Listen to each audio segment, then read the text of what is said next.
Christian July Paul in Jordan President Marte Silver Civil Long Taklom Long Turam Summa Van Company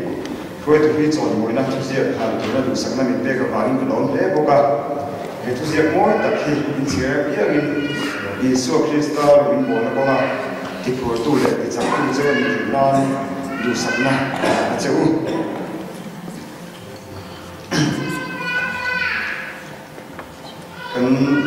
so moi na tu sia ki akati ka chia ai nam te ka so ni chia chu kin sia ka ri hen na pi su sia don ya so moi na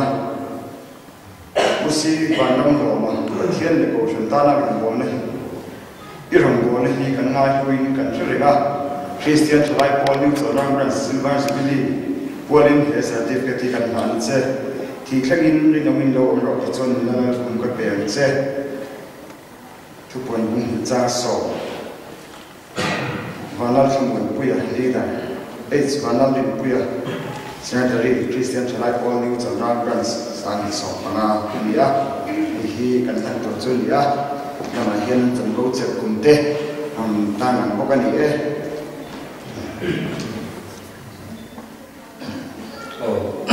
leader Masabar ka sanggol sa tikan siya na mga leader i sangka sa posong ko pakhat niya treasurer i sangka sa posong ko pati finance secretary sangka sa posong ko patung ni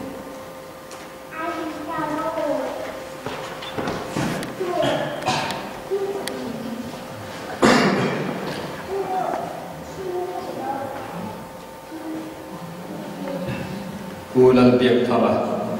jan vo che assistant leader sangkha ja posong ko pakhat sangkha ja posong ko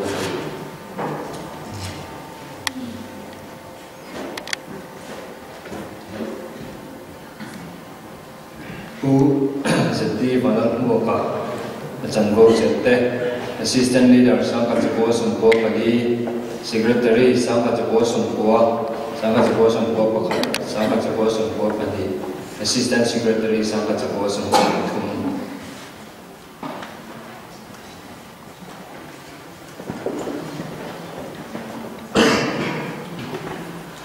RCM pula,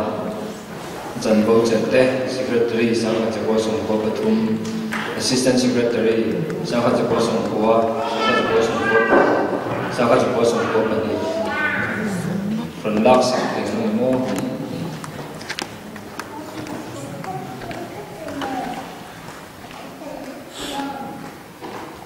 P dan BAP Janbo Jet Treasurer Sangka Jabosong Tua.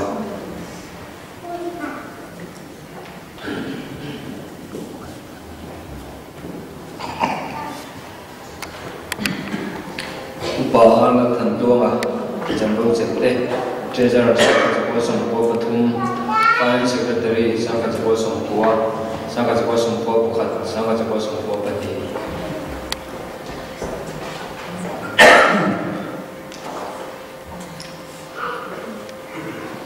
Yula Jetila Biaksami Janbo Jet Treasurer Sangka Jabosong ko pakhat, Sangka Jabosong ko pakhat.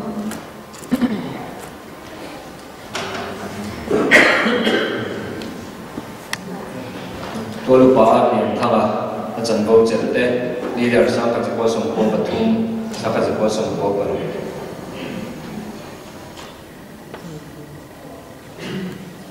Bu LPL Rosawa Janbo Jete leader Sangka Jabosong ko pati Sangka Jabosong ko pali Sangka Jabosong ko panga assistant leader Sangka Jabosong ko patung asum ter laksak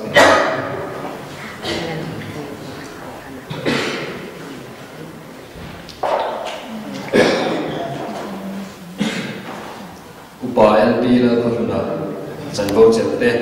leader Sangka Jabosong ko pasari Sangka Jabosong ko pariat Sangka Jabosong ko pakwa Sangni Pani Sangni Patum Sangni Pali Sangni Paru Sangni Pariat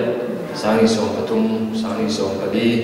assistant leader Sangni Pakhat, Sangni Pasari, Sangni Pakua, secretary Sangha Jakosum Popali, Sangha Jakosum Popala, Sangha Jakosum Poparu, assistant secretary Sangni Panga.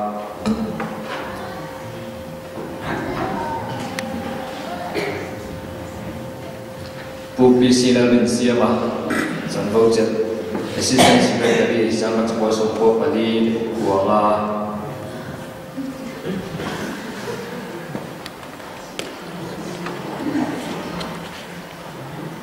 Kampal Sendirian Dola, Sanko Chete, assistant leader, Sangha Jakosum Popala, Wasari, assistant secretary, Sangha Jakosum Popariat, treasurer, Sangha Jakosum Popali, finance secretary, Sangha Jakosum Popua.